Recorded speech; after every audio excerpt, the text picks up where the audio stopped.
Eh bien salut tout le monde, c'est AZK, bienvenue pour ce DeFi Actu du 7 mars 2024, j'espère que vous allez bien. Aujourd'hui, il y a beaucoup de news, j'en ai pas fait en plus depuis quelques jours, donc il y a certaines news qui sont un petit peu moins fraîches, mais vous allez voir, j'ai fait un peu de travail pour vous condenser les choses les plus intéressantes, en tout cas selon moi. Et on commence vite fait par un petit point sur Wormhole. Hier, j'ai fait une vidéo dédiée par rapport à ça. Bon, elle est un peu longuette, je trouve. Je suis pas hyper satisfait, mais c'est pas grave. Je vous donne quand même quelques infos importantes dedans. Du style, faut vérifier sur Terra si vous êtes éligible, on sait jamais. Si vous allez vérifier du côté d'EVM, il faut MetaMask et il faut bien être sur Ethereum. Et je crois que j'avais donné 2-3 autres astuces, je m'en souviens plus trop. Du côté EVM, j'ai vérifié hier, j'étais pas éligible et j'ai revérifié plus tard dans la soirée. Et j'étais éligible. Alors, a priori, il y avait un bug de ce côté-là, donc n'hésitez pas à revérifier du côté EVM. Je vous garantis pas que vous allez être éligible, mais on sait jamais. Ils ont ouvert aussi un formulaire de mécontentement, on va dire. Si jamais vous pensez que vous êtes éligible, vous pouvez remplir ce formulaire. J'ai pas mis le lien sur les news, mais je penserai à vous le mettre dans la description si jamais ça vous intéresse. Et vous pouvez aller sur wormholescan.io pour aller vérifier votre adresse, voir si vous avez fait des interactions sur Wormhole et compagnie, parce que si vous avez fait aucune interaction sur Wormhole, bien évidemment, il y a peu de chances qu'ils disent « Ok, t'inquiète, on va te filer 1000 tokens, on va te mettre bien. » On sait jamais, mais j'ai du mal à y croire. Donc je vous mettrai aussi le lien de Wormhole Scan en description, comme ça vous pouvez aller vérifier tout ça. On continue, évidemment, on a l'airdrop de Wormhole, j'avais 2-3 trucs à dire aussi par rapport à ça. Forcément, il y a des scams qui vont se faire passer par Wormhole, qui vont vous dire « Tiens, clique sur ce lien, tu peux aller récupérer des tokens. » Le token de Wormhole, il n'est pas encore lancé, donc faites attention. Pour l'instant, on peut juste voir si on est éligible, et le claim se fera plus tard. D'ailleurs, il y a quelqu'un qui m'a fait la remarque sous un des tweets que j'avais fait autour de l'airdrop de Wormhole, et je suis d'accord avec lui, c'est que en ce moment, il y a plein de projets crypto qui lancent des vérifications pour des airdrops ou des airdrops directement, et à chaque fois, ça foire, à chaque fois, il y a des problèmes. C'est si compliqué que ça de faire une page pour aller vérifier son adresse. Enfin, Wormhole, en plus, ils ont levé 300 ou 400 millions il y a pas très longtemps, enfin, ils ont les moyens quand même de faire une page. Pourquoi il y a toujours des bugs? Je pense qu'ils essayent de se précipiter un petit peu, ils ont peut-être des deadlines à respecter. Peut-être que c'est ça, j'en sais rien, mais ça fait chier quand même. On a le token W, donc de Wormhole aussi, qui est pré-spéculé. Ça veut dire qu'on peut déjà échanger sur son prix, sans même que le token soit en circulation. On va pas rentrer en détail sur comment c'est possible ou quoi que ce soit. On s'en fiche, on n'est pas là pour ça. Par contre, on peut un peu commenter cette spéculation, et vous voyez que ça a dumpé violemment depuis hier. Évidemment, depuis quand? Depuis que l'annonce de l'airdrop a été lancée. Je m'attendais pas en fait à ce que l'annonce soit aussi négative. J'ai vraiment l'impression que la méta des airdrops elle est en train de changer. Les gens, ils étaient super contents quand un airdrop était annoncé, même en bear market, même si le token il allait faire moins 50 à son lancement, les gens étaient très contents. Et là, les gens sont hyper mécontents en moyenne. Alors, c'est toujours la minorité qui fait du bruit qu'on entend. Il y a plein de gens qui sont contents, ou alors il y a plein de gens qui s'en foutent, ou même il y a plein de gens qui sont pas spécialement contents mais qui vont pas s'exprimer. Et du coup, les réseaux sociaux filtrent que les gens qui parlent beaucoup, et les gens qui parlent beaucoup, c'est bien souvent ceux qui sont pas contents, ceux qui aiment bien se plaindre. C'est bien des fois de se plaindre, je dis pas. Sur les airdrops, ça commence à devenir un peu toxique, on va pas se mentir, et j'ai peur que ce qui mette fin un peu à la grosse hype des airdrops, je pense qu'il y en aura toujours quand même quelques-uns, ça restera peut-être marginal à terme, mais je pense que ce qui va mettre fin à la grosse hype des airdrops, ça va être la communauté. Si à chaque fois lancer un token via un airdrop ça fait un bad buzz, je pense que les projets ils vont pas se casser le cul, ils vont aller faire des launchpads sur Binance ou sur d'autres exchanges, ils vont faire des préventes, des machins trucs, ils vont trouver d'autres modèles que les airdrops. Oubliez pas qu'il n'y a pas que les airdrops dans la vie, et c'est un peu comme quand vous allez à Carrefour ou à Auchan ou à Leclerc ou je sais pas où, des fois vous avez des réductions sur quand vous allez faire vos courses et tout. Laissez-moi continuer mon truc bidon. Là vous pouvez vous dire, oui mais les airdrops ça me file des sommes à 4 chiffres, à 5 chiffres, à 3 chiffres aussi parfois, comment ils peuvent gagner de l'argent là-dessus? Eh ben tout simplement parce qu'il y a des gens qui vont holder leur token pour eux. Je vous rappelle que quand un projet lance un token, il y en a une partie pour eux, il y en a une partie pour des investisseurs, et ils sont bien contents de trouver directement des gens qui vont pouvoir holder leur token, c'est-à-dire les gens qui vont recevoir l'airdrop et compagnie. Alors oui, c'est pas eux qui vont aller en acheter pour faire pumper le token ou pour maintenir son prix, mais au final, il y a quand même des gens qui détiennent les tokens et compagnie parce qu'on leur promet du staking, des airdrops en plus. C'est comme quand vous allez au Auchan, on vous donne un petit bon de 5 euros, du coup vous retournez à Auchan pour aller refaire vos courses. Bah là c'est pareil, il y en a, ils reçoivent un airdrop, ils rachètent du token pour en avoir encore plus parce que comme ça ils vont en staker, ils vont avoir plein d'autres airdrops ou plein d'autres bonus ou je sais pas quoi. Mais bon, dans 1 an ou 2, on sera en bear market et tous vos airdrops, tous vos bonus, ils vaudront rien. Voilà, c'est le marché, c'est comme ça, hein, c'est pas moi qui fais les règles. Pour l'instant, en tout cas, ça a toujours été comme ça, mais les airdrops, faut voir ça comme une promotion, c'est cool, c'est sympa, mais attention, hein, attention, c'est comme une carte fidélité, hein, c'est fait pour revenir. Donc si vous n'avez pas envie de revenir, si vous n'avez pas envie de vous faire avoir une deuxième fois, ne revenez pas.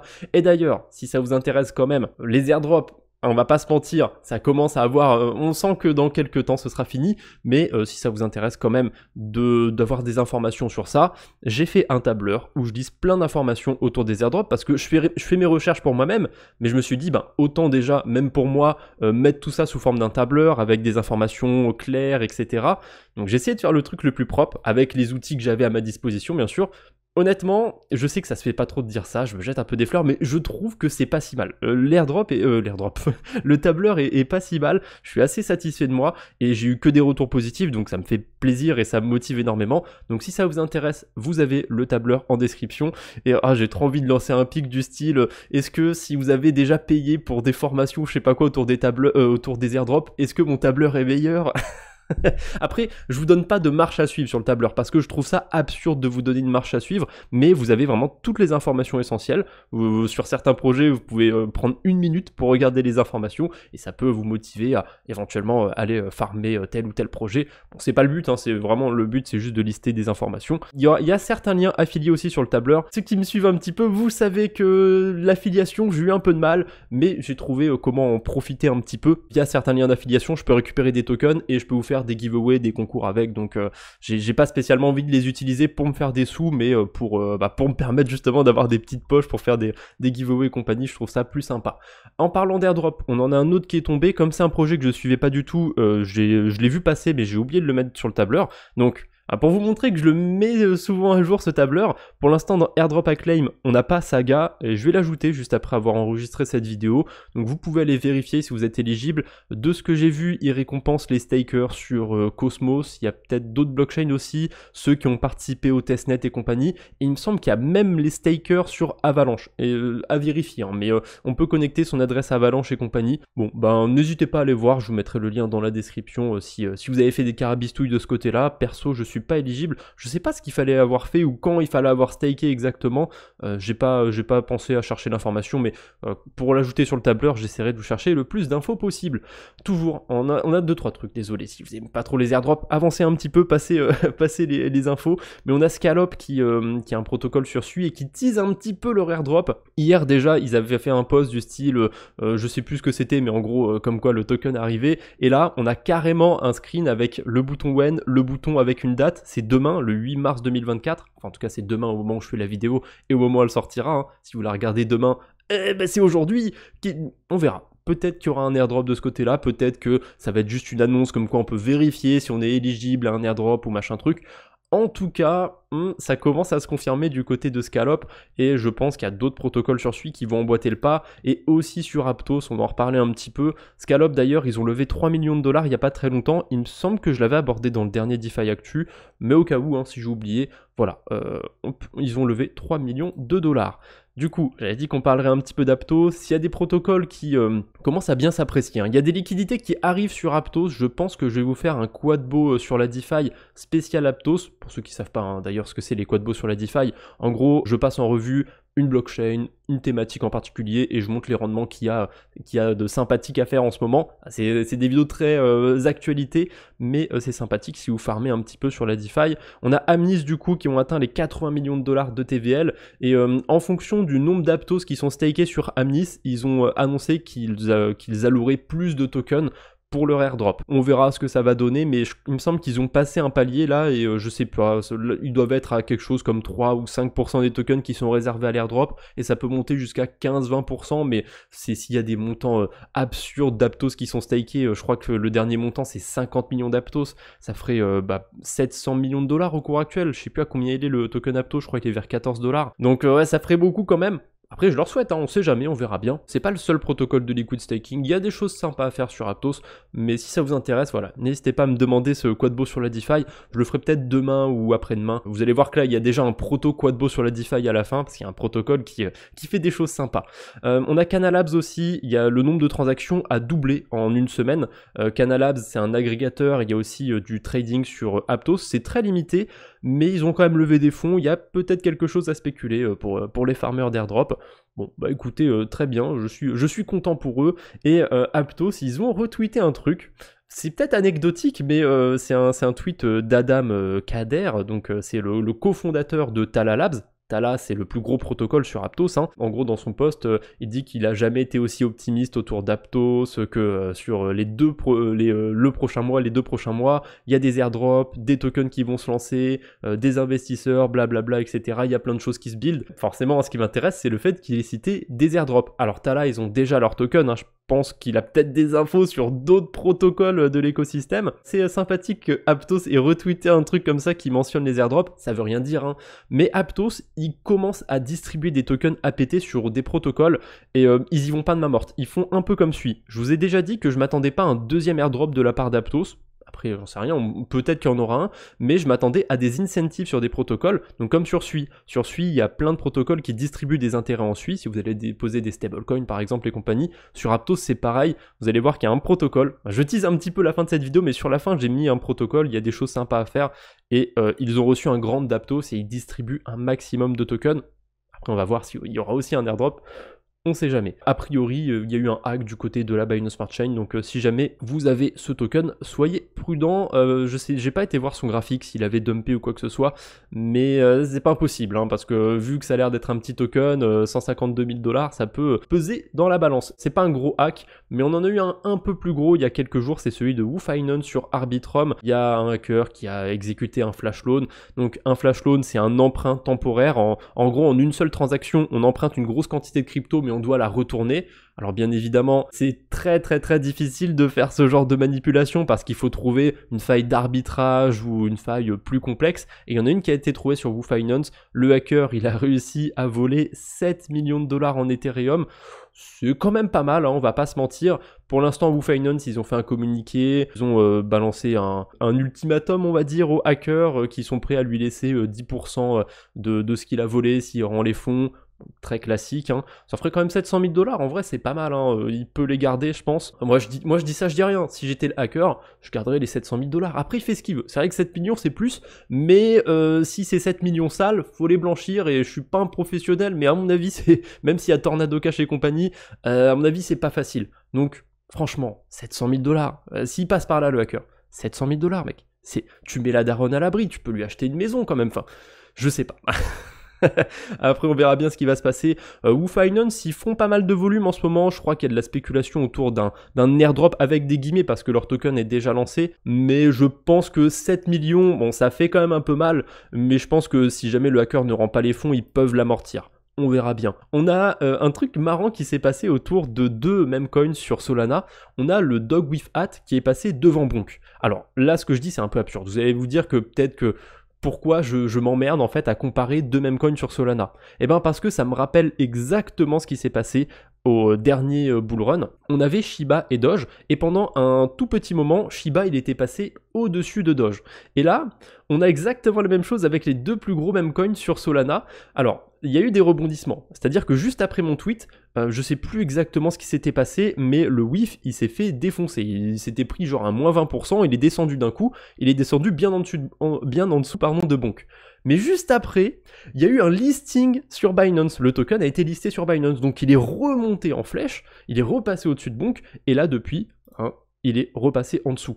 Donc ça monte, ça descend, peut-être que dans 2 semaines il sera encore au-dessus, mais j'ai quand même l'impression d'avoir déjà vu le film. Shiba, il avait fait exactement la même chose. Il y a eu des news, des listings et compagnie qu'il avait fait pumper, et il est resté au-dessus de Doge pendant vraiment pas beaucoup de temps, je sais plus exactement, hein, mais je crois que c'était quelques jours au mieux, il est repassé en dessous et ensuite il a fait que baisser. Hein. Il a mal vécu le reste de l'année, on va dire, le reste de son bear market. On n'était même pas encore en bear market, je crois, c'était tout chaud, hein. Je crois que c'était vers novembre ou septembre, quelque chose comme ça, quand il est passé devant Doge, mais ensuite c'était plus ou moins son top, c'était plus ou moins la fin pour Shiba. Est-ce que ça pourrait être pareil du côté de Dog with Hat?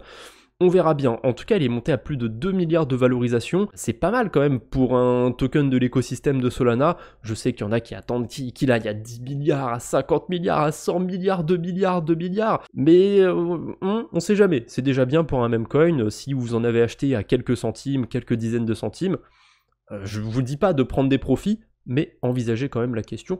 On ne sait jamais. On a Aevo, le token de cet exchange qui va être lancé sur Binance. Alors Aevo, c'est un exchange décentralisé, on peut faire du trading dessus, c'est super. Faites attention quand même avec l'effet de levier.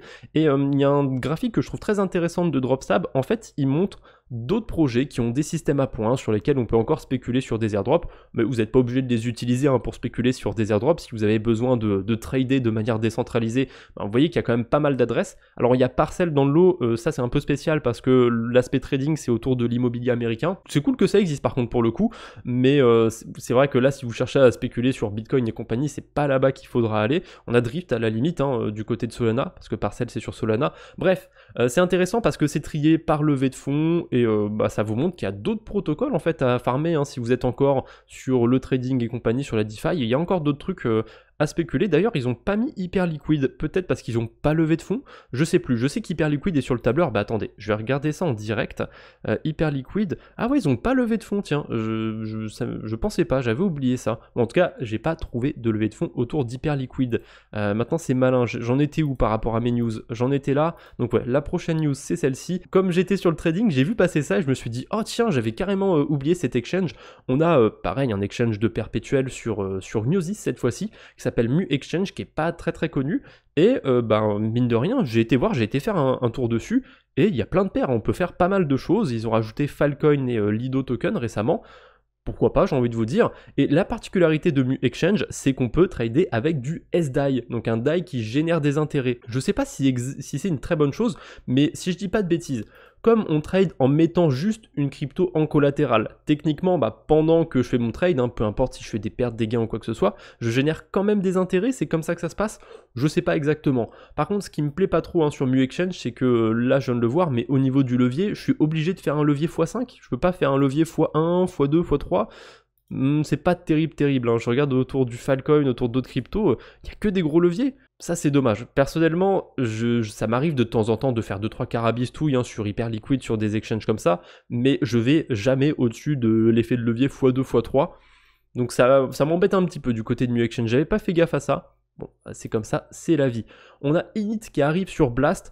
En soi, je m'en fiche que ce soit init, mais ça me permet de faire un petit point sur Blast, parce que je vous ai dit que comme il y a plein de liquidités qui ont été bridgées sur Blast, et que c'est un peu chiant pour les retirer, il y a des chances que des gens restent sur cet écosystème. Et pour l'instant, ça marche plutôt bien. Il y a 500 millions de TVL sur Blast. Avec 500 millions de TVL, il y a quelques mois, on était largement dans le top 10. Maintenant, ça suffit pas. Blast est 16e, mais vous voyez qu'ils sont pas très loin de la 10e place. Par contre, il y a un fossé après. La 10e place, c'est Manta, 650 millions de dollars de TVL, et ensuite, c'est 1 milliard avec Optimism. On n'est pas là pour faire la météo, c'est très bien, Blast, non, c'est pas très bien, Blast, je trouve justement, j'allais faire une critique négative par rapport à ça, parce que malgré qu'il y ait beaucoup de TVL qui rentrent, je vois pas de gros protocoles existants sur déjà d'autres blockchains. Il y a beaucoup de nouveaux protocoles. Alors en soi, c'est pas une mauvaise chose qu'il y ait des nouveaux protocoles sur Blast, mais ces protocoles, ils sont là essentiellement parce qu'il y a de la spéculation autour des airdrops. Et en fait, quand tous ces protocoles, ils auront lancé un token, que du temps se sera un petit peu écoulé, est-ce que les gens ils vont vraiment rester sur Blast ou est-ce qu'ils vont pas aller faire d'autres choses? Surtout que maintenant les bridges sont ouverts, c'est très facile de sortir de Blast. À mon avis, les gens ils vont rester sur Blast tant qu'il y a l'airdrop de la blockchain à farmer. Pour rappel, on a jusqu'au 1er mai, un truc comme ça, il y en a tout le mois d'avril et tout le mois de mars encore pour spéculer sur cet airdrop, pour accumuler des points. On adore les points, c'est trop bien les points. C'est ironique, j'aime pas trop les points. Bref, on a encore le temps pour spéculer sur Blast, mais à mon avis, quand tous les gros airdrops seront tombés sur cet écosystème, quand le token de Blast sera tombé, est-ce que les gens vont rester? Je suis pas convaincu. Et là, le fait de voir qu'il n'y a pas de gros protocoles qui sont déjà installé sur d'autres blockchains qui arrivent. Je sais pas, ça me tente pas trop, ça m'inspire pas trop Blast, spéculer juste pour des airdrops avec des points et compagnie, ça me saoule un peu. En plus c'est un layer 2 d'Ethereum, je préfère largement aller voir du côté d'Aptos, du côté de Sui, il y a des choses sympas à faire de ce côté-là, et les frais ils coûtent que dalle. Donc ça fait plaisir en ce moment d'utiliser Aptos et Sui quand on voit les frais sur les Layer 2. Mais bon, j'ai quand même une autre petite news autour des Layer 2. On a Bebop qui vient de se déployer sur ZK Sync. J'aime bien Bebop, j'aime bien ce DEX. C'est loin d'être le meilleur, mais il est sympathique et je le trouve un peu sous-coté. Donc quand il y a des petites news, j'aime bien en parler. Voilà, si vous utilisez un peu Bebop, il y a des badges à récupérer. On sait pas à quoi serviront ces badges, peut-être un token, j'en sais rien. En tout cas, c'est sympa à collectionner. Ça coûte aucun frais d'aller les récupérer, donc si vous avez utilisé Bebop sur ZK Sync, il y a un badge à récupérer. Si vous l'avez utilisé sur Blast aussi, il y a un badge à récupérer. Et sur la Binance Smart Chain, parce qu'il s'était lancé sur la Binance Smart Chain il n'y a pas très longtemps. Si j'y pense, je vous mettrai le lien pour récupérer les badges dans la description. On a Suilend, c'est un protocole de lending qui va arriver sur Sui, c'est pas encore là, mais c'est intéressant parce que il y a écrit dans la description que c'est la sœur du projet Solend. Et Solend, ou Solend, je sais pas exactement comment on prononce, on s'en fout, c'est un des plus gros protocoles de lending sur Solana. Et du coup, on s'en doute bien au nom et au fait que ce soit la sœur du projet Solend. Suilend, ça doit être développé par la même team. Je suis assez curieux de voir ce que ça va donner. Est-ce qu'il y aura aussi des choses à spéculer du côté de Suilend? On verra bien, mais c'est marrant de voir comme ça un gros protocole de Solana qui se déploie sur Sui. Il y a vraiment quelque chose qui se passe en ce moment sur Sui et sur Aptos avec le Move et compagnie. Le Move, c'est le langage de code de programmation qui est utilisé sur Sui et sur Aptos. Curieux de voir ce que ça va donner Suilend. Ça se lance dans 2-3 jours si je dis pas de bêtises. On aura l'occasion d'en reparler. Je vous avais teasé il y a longtemps, c'était dans le début de cette vidéo, Solana Finance. Il y a des nouvelles pools de liquidités qui sont arrivées sur Solana Finance. Alors on va pas les voir tout de suite ces pools. D'abord, il y a un airdrop qui est tombé sur Solana. L'airdrop il est pas dingue parce que vous avez des tokens bloqués. C'est des tokens qui sont bloqués pendant 2 ans, les VECL. Mais vous allez voir, il y a un truc sympa à faire avec ces tokens. Pour le coup, j'ai eu des tokens sur Solana. Alors, soit vous avez utilisé le protocole sur le testnet, et si vous êtes dans le top 10 000 des utilisateurs, vous êtes éligible. J'ai pas du tout utilisé le testnet de Solana. Soit vous avez interagi pas mal avec Aptos en début d'année, et encore, il n'y avait pas besoin de tant interagir que ça, parce qu'il n'y a pas tant de monde que ça sur Aptos, et oui, en tout cas pour l'instant. Si vous êtes dans les 30 000 meilleurs utilisateurs, enfin 30 000 utilisateurs qui ont le plus interagi, vous êtes éligible, vous avez des VECL à réclamer, et si vous avez bridgé, si vous êtes encore une fois dans le top 30 000 des bridgers entre le 1er janvier et le 25 février, et ben ça vaut le coup d'aller vérifier, peut-être que vous avez des VECL à récupérer. Mais vous allez me dire, à quoi ça sert des tokens qui sont bloqués pendant 2 ans? Et ben c'est un VE33 Solana, c'est un DEX un petit peu particulier, c'est comme Vélodrome, c'est comme Aérodrome, et du coup quand on a des tokens bloqués du protocole, on peut voter pour où vont aller les intérêts. En ce moment, je peux voter pour telle pool de liquidité. Moi, j'ai voté pour la pool AM-APT-APT. Et du coup, c'est à cette pool de liquidité que je veux attribuer les intérêts. Alors, quels intérêts, vous allez me dire? Eh ben, c'est Solana. Ils impriment des tokens SEL tous les jours et on choisit en fait sur quelle pool vont aller ces tokens Solana. Et justement, là j'y viens, vous voyez que la pool sur laquelle je vote, bon, c'est pas la pool où il y a le plus gros rendement, hein, mais du coup moi je contribue à amener des rendements sur cette pool de liquidité. Et il y a les nouvelles pools qui ont été ajoutées, il y a très peu de liquidité pour l'instant sur la pool Tala Aptos et la pool avec la version stakée du Tala Aptos, mais on a des rendements de zinzin, et ça vient d'être ajouté. On a aussi une pool STAPT USDC à 320% d'intérêt. On peut faire une stratégie à base d'emprunt avec cette pool de liquidité. Peut-être que je vous en parlerai si je fais un quadbo sur la DeFi. On a une autre pool avec du liquid staking, enfin c'est tout nouveau, c'est tout beau, on a 60% d'intérêt sur des stablecoins. Il n'y a pas des liquidités énormes, hein. Vous voyez qu'il y a quelques millions de dollars de TVL, c'est pas énorme, 3,6 millions de dollars, mais le token SEL il s'apprécie en ce moment. Quand il était airdroppé, il était autour de 2 centimes, et là vous voyez qu'il vaut 3 centimes. Donc en plus de ça, on a des rendements de fou furieux sur des stablecoins dans un token qui pour l'instant s'apprécie, mais faites attention, les tokens de type VE33, donc comme Aérodrome et compagnie, au début ils sont assez inflationniste et ça a tendance à se péter la gueule. Peut-être qu'il rebondira plus tard, j'en sais rien, je suis pas là pour faire la météo. Mais en attendant, si vous avez des VECL, eh ben votez. Parce que quand on vote, on a des intérêts. Pourquoi on a des intérêts? Parce que Solana, ils ont chopé un grand d'Aptos, c'est ce que je vous ai dit. Et du coup, il distribue plein de tokens Aptos aux gens qui vont voter. Et il n'y a pas tant de monde que ça qui vote. Et en ce moment, je suis sur la pool AMAPT, je vote sur cette pool. Et il y a 2000 Aptos qui vont être distribués dans la semaine. Toutes les semaines, en fait, il y a des nouvelles incentives qui tombent. Et toutes les semaines, on peut récupérer ces incentives. Et la première semaine, il y avait 800 Aptos qui étaient alloués à cette pool. Et j'ai récupéré, alors c'est pas une somme de folie, vous allez voir, hein, j'ai récupéré 0,045 Aptos. Au cours actuel, ça fait quoi? Ça fait pas grand chose honnêtement, mais ça c'est sur la première semaine. Là, et encore, je suis même pas la première semaine, je crois que je suis resté que les 2-3 premiers jours, je suis arrivé en cours en cours de vote. Là, il y a 3 fois plus quasiment d'Aptos, je vais rester une semaine entière, donc à mon avis, je vais avoir beaucoup plus de tokens Aptos, et s'il y a encore plusieurs semaines comme ça, où on a des intérêts à récupérer, je pense qu'on peut rentabiliser largement cet airdrop. Donc pensez à voter, ça coûte que dalle les transactions sur Aptos, si vous avez cet airdrop, pensez à le récupérer, pensez à voter, il y a des intérêts aussi en token Solana sur certaines pools de liquidité, et c'est comme sur Vélodrome et compagnie, n'importe qui peut ajouter des rewards. Là je suis à peu près sûr, bon c'est que dalle, hein, il y a 91 centimes du SDC et 80 centimes du SDT, mais je suis à peu près sûr que c'est des randoms qui ont ajouté des liquidités histoire de... Voilà, il y a plein de tokens Aptos, et à mon avis, il y a plein d'autres pools qui vont arriver avec des incentives, donc... Si vous avez des VESL, votez, c'est important. Bon, ce DeFi Actu commence à devenir très très long, donc je vais abréger un petit peu. On a Layer 3 qui lance une nouvelle quête du côté de Matcha. Voilà, pourquoi pas, si ça vous intéresse, je vous mettrai le lien dans la description. Et si vous faites les quêtes du côté de Layer 3, je fais souvent des récaps sur mon compte X, mon compte Twitter. Donc si ça vous intéresse, n'hésitez pas à me suivre là-bas. Allez, pour terminer cette vidéo, je voulais vous partager ce tweet que j'ai fait ce matin. Et c'est un petit exercice de pensée, vous allez voir, je vais vous le lire. Voilà, réfléchissez un petit peu à ça après la vidéo. Ah, c'est trop bien le bull run. Tout le monde me parle de crypto et quelques jours après, x3, x5, x10, c'est incroyable. Ce n'est pas une critique, hein, bien au contraire, mais je remarque que beaucoup ne lisent plus de contenu instructif et préfèrent se tourner vers des contenus plus futiles, hein, des top altcoins, machin truc et compagnie, des airdrops faciles à farmer, etc. Eh bien merci à ces gens-là, parce que si vous regardez que ce genre de contenu, il y a de grandes chances que vous soyez l'exit liquidité du marché. Hein. Parce que quand le marché va changer un petit peu de direction, que les gens vont commencer à vendre leurs tokens, il y en a qui vont camper sur leur position.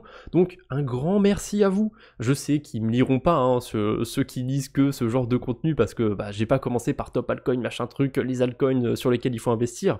Mais je les remercie très fort et j'espère que ces vibrations vont les atteindre. Ah, il y a ZK qui me remercie, c'est super. Voilà, bonne journée tout le monde, hein. Attention à ne pas finir avec juste des tokens qui ont des noms marrants dans votre portefeuille, hein. N'oubliez pas de prendre des profits, c'est important. Vous n'êtes pas un génie, je ne suis pas un génie. 99,99999% des créateurs de contenu ne sont pas des génies de la finance. Voilà, je voulais vous laisser sur cette petite réflexion. On se retrouve bientôt j'espère, d'ici là portez-vous bien. Salut tout le monde!